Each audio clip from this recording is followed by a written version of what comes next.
So what state do you think has the hardest bar to work with, in your opinion?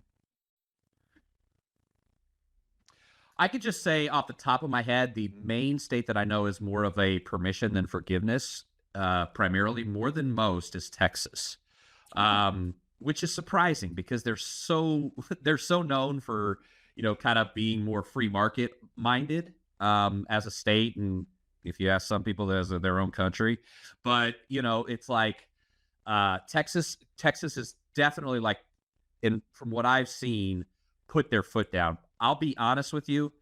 I'm pretty far removed from that day to day like stuff because I have people on my team that pay more attention to that. You only have so much brain space to be able to do things. And so, but I know from my personal experience, just in being working with attorneys for over 20 years, it's typically been Texas. That's the only one that I've really seen much issues with. Yeah, I know before the show, and you just brought it up, but that was actually the next question I had to ask for you. Before the show, you were saying that you have quite a big team that you can help people out with, and your people are world based, Mhm. all over the place. So how many people do you have working for you? Once I finished my hires this week, because we're actually just now getting ready for the first time in a year and a half to really start focusing on sales, I built out the processes.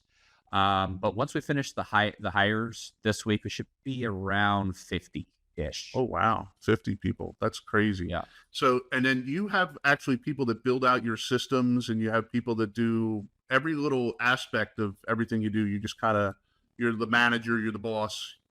Yeah, You, I have three of my five directors in place for production. So I have a production director, and she's amazing. She does a great job. Her background, she's like worked with like Spotify. She did a podcast. She was the producer for a podcast for Stephen King. So just things like that where I get somebody and they just run the whole department. I just give them ownership, and I'm like, what do you need to make? How do we need to make this work? And then I just empower them to do the best job with a layer of accountability and reporting to me. And I found in my 30 years of being in leadership and business ownership, what I found is when you empower people with a layer of accountability, you'll lose people that would have done well with more structure, but you'll keep people that care. yeah, And I I'd feel much you. rather have people that have an investment emotionally, intellectually in what we're doing than somebody who's just like, I am a robot, just tell me what to do. Oh, that is not in the SOPs. I do not know what to do now today. I will just sit here and watch TV at home working remotely until they tell me what to do. Like, come on, you know? But that happens. Trust me, it Uh, happens. so, and then before the show, you were saying too that, like, obviously this isn't your first business, and you've helped other people scale their business. You've helped sell businesses. You've helped grow businesses. Mhm. And a lot of our fans love to hear these type of stories about people that grow businesses to XYZ, maybe help people exit their business, maybe help people, bring in some sort of capital to help their business. Like, what's your big success story? Like, if you had to choose like one of your big success stories, what would that be with this? Well, I feel like I'm at the start of my biggest one now, but we'll leave that to the side. I would say probably, and I don't know if it's a curse or a blessing when you have a lot of success early, but I did. I had a business when I was 14. I basically just was like, I had like the lawn mowing and all that stuff, but I didn't do it. Younger guys did it, and then I got the jobs and collected the money, gave them half, kept half, and then that was what I did. But when I was, I think about 20, 21, somewhere in there, I had a friend of mine who had started a company, and he's like, dude, I want you to come in, start. So it was me and him. We started in like a 6x6 room. We were still selling paper back then. It was early 2000. It was like I said, 2001, um, and into 2002, 2003. But so I came in, me and him, 6x6 room. It was basically a closet in another office. It felt like, right. It was just like we had two small desks, and I'd be like, all right, I'm going to call. And I'd hang up and be like, all right, I'm going to call, and then hang up. Within a year, we were doing $5 million with a net 25% profit margin, about 35 people working with a 7,000, 8,000 square foot office.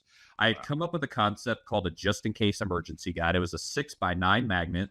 It had in the middle, it had poison control, animal control, on-call nurse at the hospital, emergency power outage number, anything that you would need at a moment's notice. So what we would do is we would call up like the local community liaison police officer, community liaison in the fire department, maybe the American Red Cross. And we say, hey, we're making like 5,000 of these magnets. They have these very important numbers. We are going to have ads on them, but we won't have bars, strip clubs, anything that would be offensive or could be offensive to some people in your community. So we call a mortgage broker, be like, listen, hey, we got this magnet that the police department's going to hand out at community activities, $500, you'll be the only mortgage agent. And so that's what we did. We did all in-house. We started first without a house, and then we hired and grew an in-house production. And I created a whole like kind of tiered sales system to where you could literally work there for years and feel like you're still progressing in your career. Because one thing that I had noticed is that in sales, the only progression that most people feel in sales is bigger paychecks. But eventually that is not enough of a accomplishment for people. And I think that that's one of the main reasons why at 26, 27, 28, a lot of people burn out of sales careers because they feel like they're stuck. And you're like, yeah, but you're making 120 grand. And they're like, yeah, but like if you go up like 10 levels to the CEO, he's making $2 million a year. Oh, are you going to get there? Well, no, but I could be middle management and make the same I'm making and work twice as hard. Okay, well, then be middle management. But that's just my personal opinion. Now, where did you find most of your salespeople when you were doing this? You know, like, did you go to colleges? Did you hire on personality? Did you hire on skill set? What I look for is quick-witted, well-spoken, or at least, quick in their speech, aggressive, and determined. So there are certain things I look for. For example, if I see collections in their background, especially if they've done it more than like 2 months, right? But they've actually been a collections person, then they have that thick skin that can get past and keep going. So I look for like collections and, parallel things, parallel sales, archetypes, kind of harder, because we have a somewhat hard archetype of who we sell to. When you call an attorney, more often than not, it's not, oh, hey, thanks for calling me. It's more like, who are you? What do you want? So you have to be pretty thick-skinned to do well in what we do.